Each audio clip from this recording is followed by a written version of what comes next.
ஒரு ஆட்சி புதுசாக ஆட்சிக்கு வந்த பிறகு வந்திருக்கிற ஒருத்தவங்களை வந்து ஒரு 100 நாளைக்குள்ளே அவங்களுடைய ஆட்சியை பற்றி ஒரு முழுமையான மதிப்பீடுக்கு வர்றது ரொம்ப ரொம்ப கஷ்டம். இப்போ திமுக தரப்போ இல்லை மற்றவங்கள கூட சொல்கிறாங்க, சிபிஎம் வந்து தலைமைச் செயலாளரை குறி வச்சு மட்டும்தான் திட்டுறாங்க, விஜய் ஏன் இவங்க விமர்சனமே பண்ண மாட்டாங்க? நாங்கள் தெளிவாக சொல்கிறோமே, உஜிலியம்பாறையில் இடதுசாரி கட்சிகள் தொடர்பான விவரங்களை சேகரிக்கிறதுக்கு ஒரு தாசில்தார் சுற்றறிக்கை கொடுத்தது. அப்போது இடதுசாரிகளை லெஃப்ட் ஹேண்டில் தான் இந்த அரசு டீல் பண்ணுது அப்படின்னு நீங்கள் பார்க்குறீங்களா? அதாவது அதிகாரப்பூர்வமாக இப்படி ஒரு அடக்குமுறை சுற்றறிக்கை எந்த காலத்துலையும் வந்ததே இல்லை. பிரிட்டிஷ்காரன் காலத்தில் கூட இப்படி ஒரு அடக்குமுறை சுற்றறிக்கை போட்டது கிடையாது. ஸோ இது வரலாற்று படி நடந்திருக்கிற போது முதலமைச்சர் மௌனம் காக்கிறது நியாயமே இல்லை. இது வந்து அதிகாரிகளினுடைய அரசாக மாறிடுச்சா? அதான் நாங்கள் அதான் கேட்க விரும்புகிறோம். இப்படியான ஒரு முடிவு எடுக்கிற போது இது முதலமைச்சருக்கு தெரியுமா தெரியாதா? தலைமைச் செயலாளரை பதவியிலிருந்து நீக்கணும், பதவியில் நீடிப்பதற்கு தகுதி இல்லை. ரெண்டாவது, இந்த ஒட்டுமொத்தமான சம்பவத்துக்கு முதலமைச்சர் பொறுப்பேற்று வருத்தம் தெரிவிக்கணும்னு சொல்லியிருக்கோம். சட்டப்பேரவையில் அமைச்சர் வன்னியரசு அவர்கள் வந்து பாஜகவை குறிப்பிட்டு பேசும்போது ஆதவ அர்ஜுனா அவர்கள் வந்து அதை அவை குறிப்பிலிருந்து நீக்கிடலான்னு பேசுகிறாரு. அப்போது தமிழ்நாட்டு சூழலில் பாஜக எதிர்ப்புங்கிறது டைல்யூட் ஆயிருக்கு அப்படின்னு பார்க்கும்போது தெரியுது. கம்யூனிஸ்ட் கட்சிகள் இதை உணர்றீங்களா? தாவேகாவை பொறுத்தவரையில். தினமணி நேயர்களுக்கு வணக்கம். இன்றைய தினம் நம்மோடு உரையாடுவதற்காக இணைந்திருக்கிறார் சிபிஎம் கட்சியின் அரசியல் தலைமை குழு உறுப்பினர் கே பாலகிருஷ்ணன் அவர்கள். வணக்கம் சார். வணக்கங்க. வணக்கம். தாவேகா ஆட்சிக்கு வந்ததுக்கு அப்புறமே இடதுசாரிகளுடைய நிலைப்பாடு தொடர்பாக நிறையா விமர்சனங்கள் பார்க்க முடியுது. அதுக்குள்ளே போகிறதுக்கு முன்னாடி ஒரு 100 நாட்களை இந்த ஆட்சி கடந்திருக்கு. உங்களுடைய மதிப்பீடு அப்படிங்கிறது என்ன? ஒரு ஆட்சி புதுசாக ஆட்சிக்கு வந்த பிறகு வந்திருக்கிற ஒருத்தவங்களை வந்து ஒரு 100 நாளைக்குள்ளே அவங்களுடைய ஆட்சியை பற்றி ஒரு முழுமையான மதிப்பீடுக்கு வர்றது ரொம்ப ரொம்ப கஷ்டம். ஏன்னா ஏற்கனவே ஆட்சியில் இருக்கிறவங்க திரும்ப ஆட்சிக்கு வந்தாங்கன்னா பரவாயில்ல. இவங்க முழுக்க முதலமைச்சர் உட்பட பெரும்பகுதியான அமைச்சர்கள் முதல் முறையாக எம்எல்ஏ. அதாவது செங்கோட்டையன் மாதிரி இருக்கிற ஒருத்தர் 2 பேர் தான் வந்து பழைய எம்எல்ஏவை தவிர, மீதி இருக்கிற சபாநாயகர் மாதிரி இருக்கிற சில பேர் தவிர மீதி இருக்கிற எல்லாருமே முதல் முறையாக எம்எல்ஏ வந்திருக்காங்க. வந்த உடனே முதலமைச்சர், வந்த உடனே அமைச்சர் ஆகிட்டாங்க. ஸோ அதனால் இவங்க வந்து ஆட்சி நிர்வாகத்தை கட்டமைக்கிறது, மற்ற நிர்வாக ஏற்பாடுகளை செய்வதுக்கே இவங்க வந்து கொஞ்சம் ஸ்ட்ரகிள் பண்ணி தான் இவங்க வந்து செய்ய வேண்டியிருக்கு. அதையெல்லாம் நிர்வாக அமைப்புகளை புரிந்து கொள்வதற்கே இவங்களுக்கு வந்து கொஞ்சம் காலம் தேவைப்படும். அரசு நிர்வாகம் அதனுடைய விதிமுறைகள் தான் புரிஞ்சு கொள்வதற்கு கொஞ்சம் காலம் தேவைப்படும். எனவே ஒரு 100 நாட்களில் மட்டுமே ஒரு ஆட்சி, இந்த ஆட்சியை வந்து ஒரு மதிப்பீடு வர்றது கஷ்டம். பட் இருந்தாலும் இவங்க வந்து சில நடவடிக்கைகள், ஊழல் ஒழிப்போங்கிறது, முறைகேடுகள் இல்லாமல் இருக்கிறது, டெண்டரில் வந்து நேரடி ஆன்லைனில் சொல்கிறது போன்ற சில நடவடிக்கைகள் பொதுமக்கள் மத்தியில் சில நல்ல வரவேற்பு பெற்றது. அதே மாதிரி இந்த காலை சிற்றுண்டியை விஸ்தரிச்சிருக்கிறது. அப்புறம் இப்போ வந்து மகளிருக்கான கட்டணமில்லா பேருந்து அதிகரிச்சிருக்கிறது, 3 இந்த சிலிண்டர் இலவசமாக அறிவிச்சிருக்கிறது போன்ற சில நிவாரண நடவடிக்கைகள். அதாவது அவங்க கொடுத்த வாக்குறுதிகள் நிறைய இருந்தால் கூட உடனடியாக அதையெல்லாம் நிறைவேற்ற முடியாது. ஸோ படிப்படியாக தான் நிறைவேற்ற முடியும். அதெல்லாம் பரவாயில்லன்னு தான் சொல்லலாம். அதே சமயம் இதையெல்லாம் அதே சமயத்தில் ஒரு அடிப்படையான கொள்கை மாற்றம் இவங்ககிட்ட இருக்கிற மாதிரி தெரியல. எதன் அடிப்படையில்? ஏற்கனவே திமுக அதிமுக அரசில் கடைபிடிக்கக்கூடிய அல்லது மத்திய பாஜக கடைபிடிக்கக்கூடிய தனியார் மயம் தாராளமயங்கிற கொள்கையில் இவங்களுக்கு ஒன்றும், அதாவது மத்திய சர்க்கார் வந்து ஒரு நவ தாராளமய கொள்கையை அமலாக்கிற போது ஒரு மாநில அரசு முழுசாக அதை நிராகரிக்க முடியாதுங்கிறது வேற விஷயம். ஆனால் அட்லீஸ்ட் சில மாறுதல்களையாவது கொண்டு வரலாம். இப்போ நீங்கள் பாருங்கள், வந்து போக்குவரத்தில் பணி நியமனத்தை பண்ணுவதற்கான தனி வெளிமுகமைக்கு விட்டுருக்கிறார். எதுக்கு அது அவசியம்? அதே மாதிரி மின்சார வாரியத்தில் உட்பட போக்குவரத்து உட்பட பல்வேறு துறைகளில் தனியார் மையத்தை தான் ஊக்குவிக்கிற மாதிரி தான் இவங்களுடைய அணுகுமுறை என்பது இருக்குது. அப்போ தனியார் மையத்தை நீங்கள் ஊக்குவிச்சா அது வந்து அரசாங்கத்துக்கு என்ன பங்களிப்பு இருக்குது? தனியார் மூலதனம் போடுறாங்க, அவங்களுக்கு சலுகை கொடுத்து நீங்கள் அவங்களுக்கு செய்யறதுனாக்கா அரசாங்கம் அதில் இருந்த கிரெடிட்டையும் சம்பாதிக்க முடியாது. ஸோ இந்த மாதிரியான, அதே மாதிரி இப்போ அரசு அலுவலகங்களில் 3 லட்சம் பதவிகள் காலியாக இருக்குதுன்னு அமைச்சரே சொல்கிறாரு. ஏன் அதில் வந்து உடனடியாக வந்து இது பண்ணக்கூடாது? இப்போ டிஎன்பிசி கூட நீங்கள் பார்த்தீங்கன்னா பல்லாயிரக்கணக்கான பொறுப்பு காலியாக இருக்குது, 46 வேகன்சிக்கு தான் கால்ஃபர் பண்ணுறாங்க. பல லட்சம் காலியாக இருக்கிறது எல்லாத்துக்கும் கால்ஃபர் பண்ண வேண்டியதானே? ஸோ அதெல்லாம் வந்து இந்த அரசுக்கு இது மாதிரியான விஷயங்களில் ஒரு நெருடல் இருக்குது. ஒரு தெளிவான பார்வை இல்லை, புரிதல் இல்லை அப்படிங்கிறதான் பார்க்க வேண்டும். அதே மாதிரி இப்போ காவிரி பிரச்சனையில் கூட இந்த அரசு இன்னும் கொஞ்சம் கூடுதலாக நடவடிக்கை எடுத்துருக்கலாம். சட்டமன்றத்தில் ஒரு தீர்மானத்தை நீங்கள் போட்டீங்க, நல்லது. அப்புறம் முதலமைச்சரை பார்த்து மனு கொடுத்தீங்க, நேரடியாக பார்த்தப்போ மனு கொடுத்தீங்க, கரெக்டு. அதே மாதிரி உச்சநீதிமன்றத்தில் ஒரு வழக்கு போட்டிங்க, அது பரவாயில்ல. பட் அது மட்டுமே போதுமாங்கிறதான கேள்வி. அதாவது கர்நாடக அரசாங்கம் தெளிவாக இருக்குது ஒரு விஷயத்தில், அணைய கட்டியே தீர்வு. இல்லை அதாவது நாங்கள் உபரியாக வர்ற தண்ணியை மட்டும்தான் உங்களுக்கு கொடுப்போம். ஏற்கனவே இப்போ இந்த இந்த ஆகஸ்ட் மாதத்துக்குள்ளே 73 74 டிஎம்சி தண்ணி நமக்கு வந்திருக்கணும். ஆனால் இப்போ 22 டிஎம்சி 23 டிஎம்சி தான் கொடுத்துருக்காங்க. இதே நேரத்தில் உங்களுக்கு கர்நாடகத்தில் இருக்கிற எல்லா அணைகள்லையும் தண்ணி நிரம்பி வழியுது. அப்போ தண்ணி நிரம்பி வழிகிற போது கூட நம்முடைய பங்கை கேட்டு பெறுவதற்கான ஆக்கப்பூர்வ நடவடிக்கை நீங்கள் எடுக்கணும்ல. ஒரு வழக்கு போட்டோம், சுப்ரீம் கோர்ட் என்ன அப்படியே மட்டும் பார்க்க முடியாதுல்ல. அதில் தான் அவர் நாங்கள் போய் கர்நாடக முதல்வரை பார்க்கறக்கு முயற்சிலாம் பண்ணேன், அப்புறம் அவர் வேணான்னு சொல்லிட்டாரு. இல்லை அவரை போய் நீங்கள் பார்க்கறது, அவர் என்ன சொல்லுவாருங்கிறது நமக்கு தெரிஞ்ச விஷயம்தான். இதுக்கு முன்னாடி பல முதலமைச்சர்கள் போயிருக்காங்க, பார்த்துருக்காங்க. அதனால் ஒன்றும் பெரிய மாற்றம் வந்துருமான்னு தெரியல. அவரே வேணான்ட்டார் அதுக்கப்புறம். பட் நீங்கள் தமிழ்நாட்டில் இருக்கிற அனைத்து கட்சி கூட்டத்தை கூட்டலாம், அனைத்து நாடாளுமன்ற உறுப்பினர்கள் அனைத்து கட்சி தலைவராட்சி போய் டெல்லியில் பார்க்கலாம், பிரதமரை வற்புறுத்தலாம். ஸோ ஏதாவது ஒரு முறையில் அந்த மாதிரியான ஒரு நிர்பந்தம் கொடுக்குற நடவடிக்கை நீங்கள் எடுத்தால் தானே மத்திய சர்க்கார் கொஞ்சமாவது ஈல்டாவாங்க. இப்போ வரைக்கும் அதாவது மழை பெய்யுது, இங்கே தண்ணி வருது. அது கூட கர்நாடக அரசாங்கம் திறந்து விட்டு தண்ணி வரல. மழை பெய்யுறது ஓவர்ஃப்ளோ ஆகி இங்கே தண்ணி வருது, அவ்வளோதான். அதுக்கு மேலே அவங்களால தண்ணியை தேக்க முடியாது. ஸோ அப்படின்னா அதுக்கு காவிரி வழக்கு போட்டிருக்க வேண்டியதில்லை, நடுவர் மன்றம் வச்சுருக்க வேண்டியதில்லை, உச்சநீதிமன்ற தீர்ப்பு வந்திருக்க வேண்டியதில்லை, மேம்பாட்டு ஆணையம் கண்காணிப்பு இதெல்லாம் அவசியமே இல்லையே. மழை பெஞ்சு உபரியாக வர்ற தண்ணி தான் தமிழ்நாட்டுக்கு வரும்னா அதுக்கு எதுக்கு இவ்வளோ பெரிய ஏற்பாடு? இந்த 50 ஆண்டு கால சட்ட போராட்டம் என்னாச்சு? ஸோ அதில் கர்நாடக அரசாங்கத்தை பணிய வைக்கிற மாதிரி, நிர்பந்தப்படுத்துகிற மாதிரி நம்ம தமிழ்நாடு அரசாங்கத்தினுடைய செயல்பாடு இல்லையேங்கிற ஒரு ஏக்கம் என்பது இருக்க தான் செய்யுது. ஸோ இந்த மாதிரியான விஷயங்கள்லாம் அவங்க மற்றவங்களையும் நம்பிக்கையில் எடுத்துக்கிட்டு எல்லா கட்சிகளையும் அழைச்சி பேசல என்ன தயக்கம் இருக்குது அவங்களுக்கு தமிழ்நாடு சம்மந்தப்பட்ட பிரச்சனைகளை? ஸோ இதில் தான் ஒரு கட்சி என்ன விரும்புதோ அதை மட்டுமே செய்யறது முடியாது இல்லை, கூடாது இல்லை. ஸோ இந்த மாதிரி விஷயங்கள்ல அவங்க அந்த போக்குகளை மாற்றம் வேணுங்கிற எதிர்பார்ப்பு எல்லாருக்கும் இருக்குது. இன்னொன்று, இந்த ஆட்சி அமையறதுக்கு ஒரு இக்கட்டான நிலையில் ஆதரவு கொடுத்த இடங்களில் சிபிஎம் இருக்குது. 2 எம்எல்ஏஸ் அந்த தேர்தல் முடிவுகளுக்கு வந்ததுக்கப்புறம் ஒரு ஆதரவு கொடுத்ததுங்கிறது முக்கியமானதாக பார்க்குது. ஆனால் இந்த அரசு வந்ததுக்கு அப்புறம் நீட் தேர்வுக்கு எதிரான இடதுசாரி மாணவர்களை கையாண்ட விதமாகட்டும், குஜிலியம்பாறையில் இடதுசாரி கட்சிகள் தொடர்பான விவரங்களை சேகரிக்கிறதுக்கு ஒரு தாசில்தார் சுற்றறிக்கை கொடுத்தது, தலைமைச் செயலாளர் வரைக்குமான இடதுசாரி மாணவர் அமைப்புகள் தொடர்பாகவும் அதில் அது தொடர்பான விவரங்களும் நம்ம பார்க்குறோம். அப்போது இடதுசாரிகளை லெஃப்ட் ஹேண்டில் தான் இந்த அரசு டீல் பண்ணுது அப்படின்னு நீங்கள் பார்க்குறீங்களா?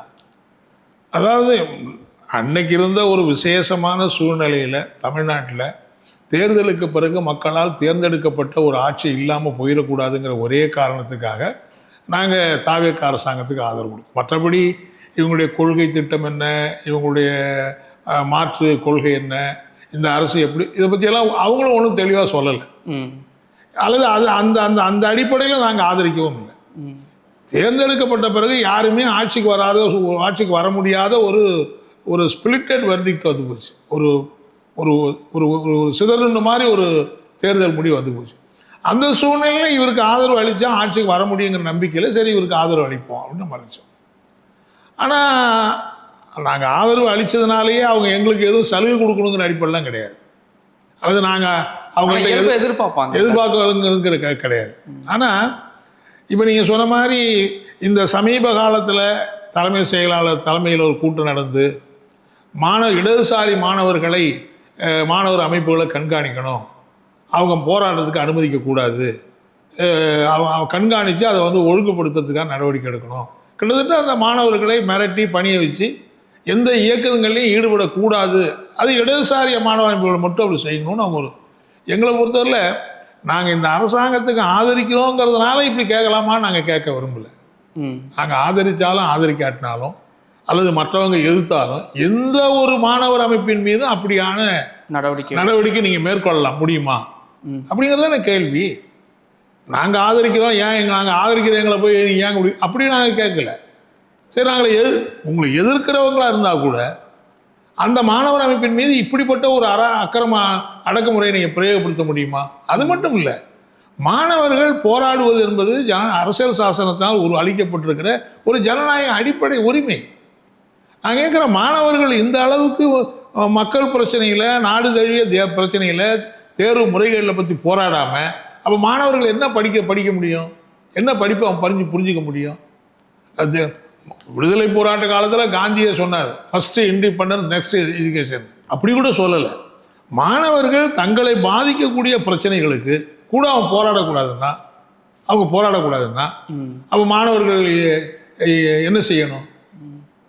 ஆகவே இப்படி மாணவர்களுடைய உரிமையை பறிக்கிற மாதிரி, ஜனநாயக உரிமையை பறிக்கிற மாதிரி, இந்த மாதிரி மாணவர்கள் போராடுவதன் மூலம் தான் மக்கள் சமூகத்தை அவங்க புரிஞ்சுக்குவாங்க, அரசியலை புரிஞ்சுக்குவாங்க. அதுவே ஒரு பெரிய எஜுகேஷன் தான். நீங்கள் மத்திய சர்க்கார் அவங்கள பெல்லட் குண்டை வச்சு அந்த மாணவர்களை தாக்கிறதுக்கு நீங்கள் போட்டு சுற்றறிக்கை என்ன வித்தியாசம்? ரெண்டும் ஒன்று தானே. ஸோ இது இந்த போக்கு வன்மையான கண்டனத்துக்குரிய. இது அனுமதிக்கவே முடியாது.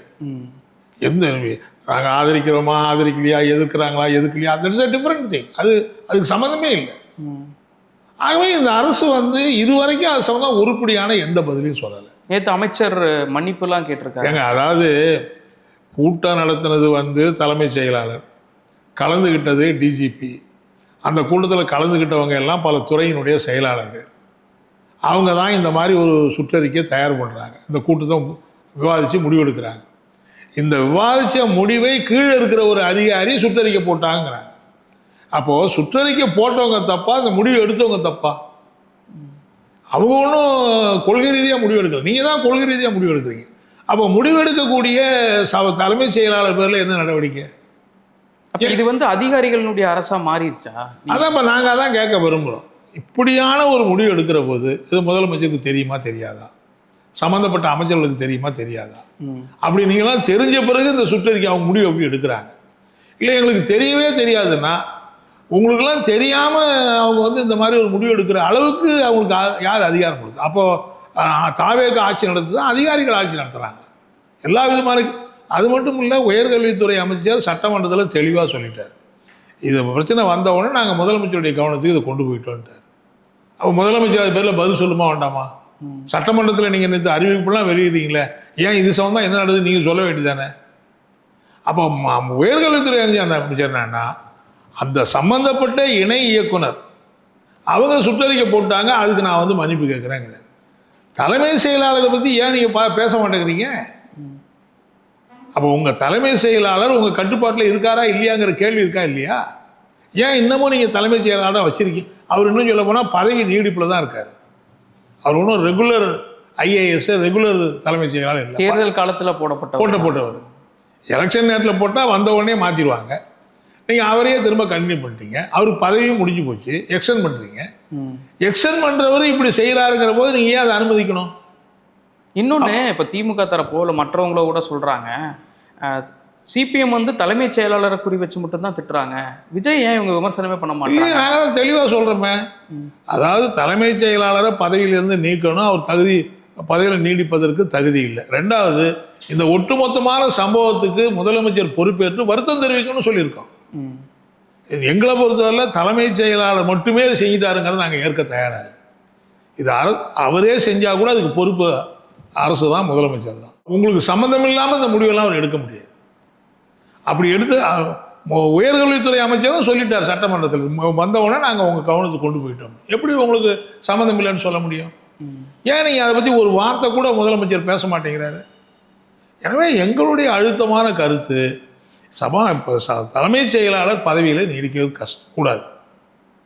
இந்த ஒட்டுமொத்தமான சம்பவம் நடந்திருக்கிறதுங்கிறது, ஏன்னா இது ஒரு பெரிய வரலாற்று பிழை.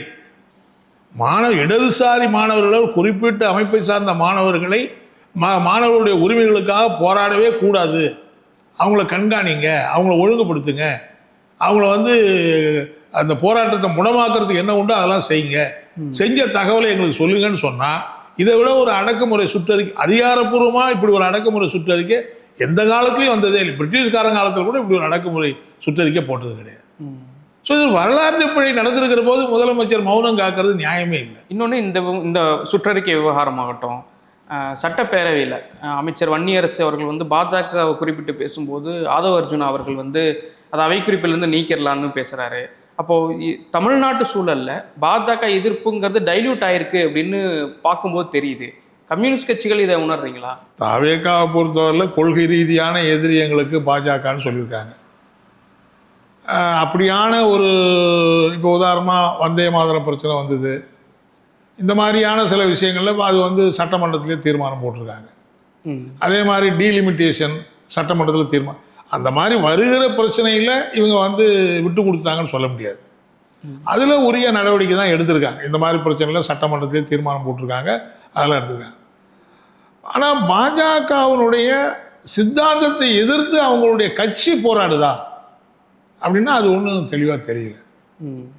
பாஜகவுடைய இந்துத்துவ கோட்பாட்டை எதிர்த்து இன்னைக்கு தினம் தினம் அடுக்கடுக்கான சம்பவங்கள் நடக்கிற போது அதை பற்றியெல்லாம் இவங்க வந்து சித்தாந்த ரீதியான போராட்டத்தை ஒரு கட்சி நடத்தணுமா வேண்டாமா?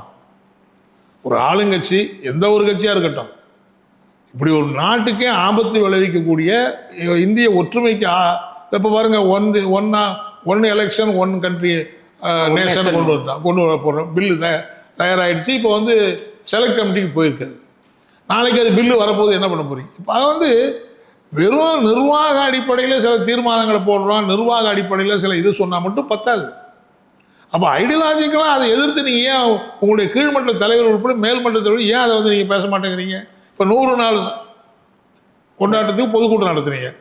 ஏதாவது ஒரு இடத்துல மத்திய சர்க்காருடைய தவறான போக்குகளை நாங்கள் கண்டிக்கிறோம், ஏன் பேச மாட்டேங்கிறீங்க?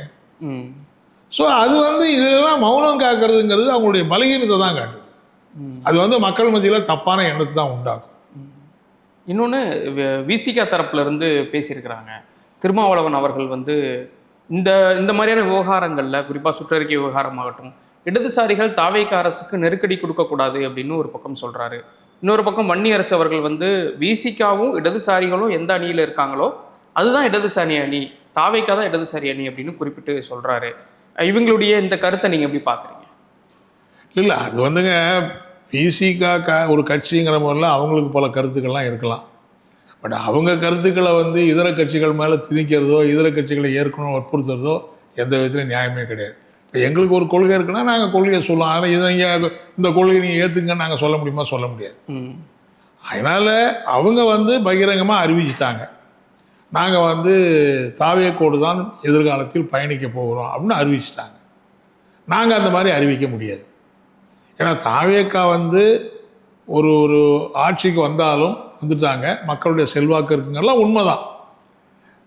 சொல்லப்போனால் ஒரு வரலாற்று முக்கியத்துவம் வாய்ந்த தீர்ப்பு இந்த தேர்தலில் வந்திருக்கு. பாரம்பரியமாக இருக்கிற திமுக, அதிமுக போன்ற கட்சிகளை புறந்தள்ளி முதல் முறையாக இருக்கிற தாவேக்காவுக்கு மக்கள் ஆதரவு அளித்து ஓட்டு போட்டிருக்காங்க. அப்போ வந்து என்ன எதிர்பார்ப்பில் ஓட்டு போட்டிருக்காங்க? ஏற்கனவே இருக்கிற அந்த ஆட்சிகள் கடைபிடித்திருக்கிற அந்த அணுகுமுறை, அந்த கொள்கை ஏற்பாடுகள், அவங்களுடைய அந்த போக்குகளுக்கு மேலே அதிர்ச்சி அடைஞ்சு தான் அவங்களுக்கு போட்டிருக்காங்க.